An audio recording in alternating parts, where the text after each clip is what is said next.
Bismillahirrahmanirrahim. Assalamualaikum warahmatullahi wabarakatuh. Perkenalkan, nama saya Muhammad Dari Hanzalah dan rekan kelompok saya bernama Habib Armanda. Di sini kami ingin mempresentasikan hasil diskusi kami yang berjudul Analisis dan Desain Berorientasi Objek dengan dosen pengampu Ibu Revi Lia Badri, Eskom, Mkom, dan asisten dosennya bernama Ibu Mutiara Ayu Mawadah, Eskom. Di sini terdapat 4 materi. Yang pertama ada analisa dan berorientasi objek, yang kedua ada desain berorientasi objek, yang ketiga ada case tools, dan yang terakhir ada RUP atau Rational Unified Process. Analisa dan berorientasi objek. Analisa berorientasi objek adalah proses untuk menentukan objek-objek potensial yang ada dalam sistem dan mendeskripsikan karakteristik serta hubungannya dalam sebuah notasi formal. Teknik ini bertujuan untuk mempelajari objek yang ada dan mempertimbangkan apakah objek tersebut masih dapat digunakan lagi atau diambil lagi untuk penggunaan yang baru. Juga digunakan untuk mendefinisikan objek-objek yang baru atau objek-objek yang sudah dimodifikasi yang akan digabungkan dengan objek yang sudah ada menjadi aplikasi komputasi yang berguna bagi bisnis. Objek adalah segala sesuatu yang memiliki atributif dan behaviors. Objek merupakan salah satu komponen utama dalam suatu analisa pemrograman. Karena dengan objek, kita dapat menggunakan atau menentukan metode dan analisa yang akan kita gunakan. Berikut ini beberapa hal penting dari objek. Yang pertama, objek harus memiliki identitas. Yang berarti bahwa data objek dapat diukur dan diukur dengan mempunyai nilai tertentu yang membedakan entitas-entitas. Yang kedua, ada objek harus konkret dan jelas. Seperti halnya arsip di dalam sebuah sistem yang memiliki penjadwalan dan multiprocessing pada sistem operasi. Yang ketiga, objek harus memiliki sifat yang melekat pada identitasnya. Yang keempat, lebih dari satu objek dapat berbeda-beda walaupun semua nilai atributnya sama identik. Untuk memodelkan sistem berorientasi objek dapat menggunakan use case. Contohnya, dalam penerapan di bawah ini atau gambar di bawah ini terdapat menggunakan penerapan aktor dan sistemnya. Next, materi kedua, desain berorientasi objek. Desain berorientasi objek adalah proses menggunakan metodologi berorientasi objek untuk merancang sistem atau aplikasi komputasi. Desain berorientasi objek bisa disebut juga dengan Object Oriented Design atau OOD. Teknik ini memungkinkan implementasi solusi perangkat lunak berdasarkan konsep objek.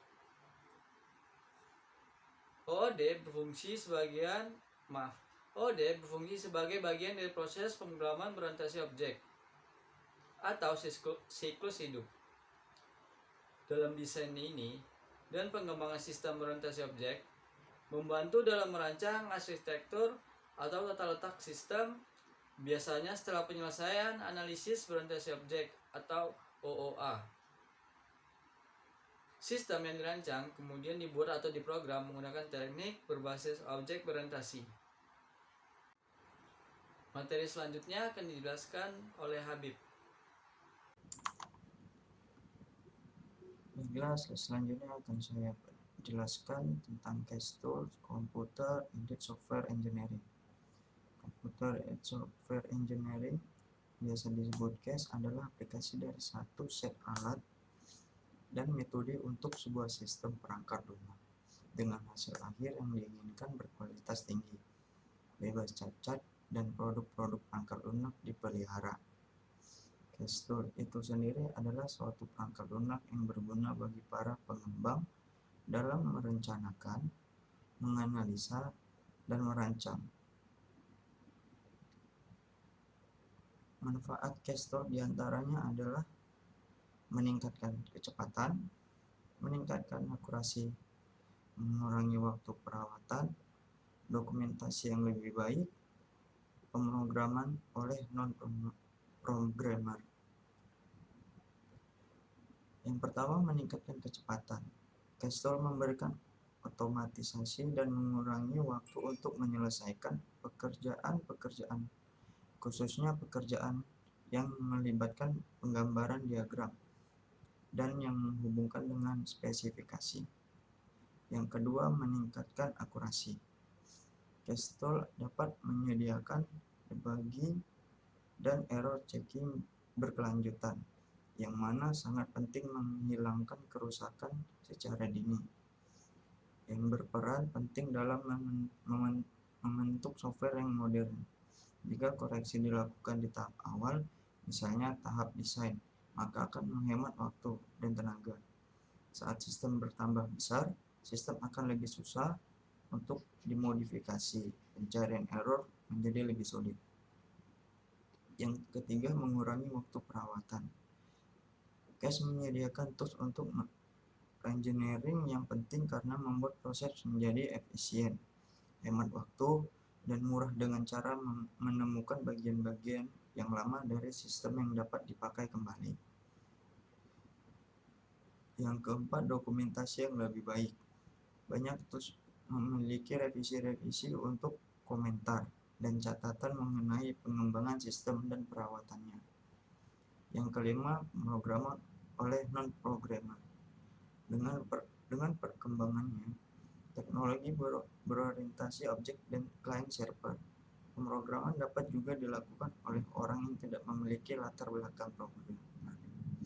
Penting untuk memahami logika program dan memiliki kemampuan untuk menganalisa organisasi program yang dipakai dalam membangun software yang baik.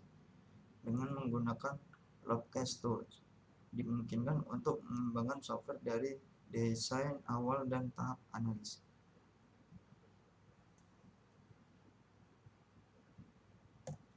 Selanjutnya, Run Rational Unified Process. Rational Unified Process adalah sebuah proses pengembangan perangkat lunak yang dilakukan secara iteratif, berulang, dan inkremental bertahap dengan progres menaik. Proses pengulangan iteratif pada RUP secara global dapat dilihat pada gambar berikut. Salah satu contoh gambar RUP Rational Unified Process. Kelebihan RUP sendiri, pendekatan interaktif dari RUP dapat mengakomodir beberapa kelemahan pengembangan perangkat lunak tanpa menggunakan konsep mengulang. Hal-hal yang dapat diatasi oleh RUP diantaranya, yang pertama, RUP mengakomodasi perubahan kebutuhan perangkat lunak. Yang kedua, memecah proyek menjadi bagian interaksi kecil yang nantinya di akhirnya digabungkan menjadi integrasi besar. Yang ketiga, mengurangi risiko pada interaksi awal di mana saat semua komponen diuji. Itu saja presentasi kami berdua. Terima kasih. Wassalamualaikum warahmatullahi wabarakatuh.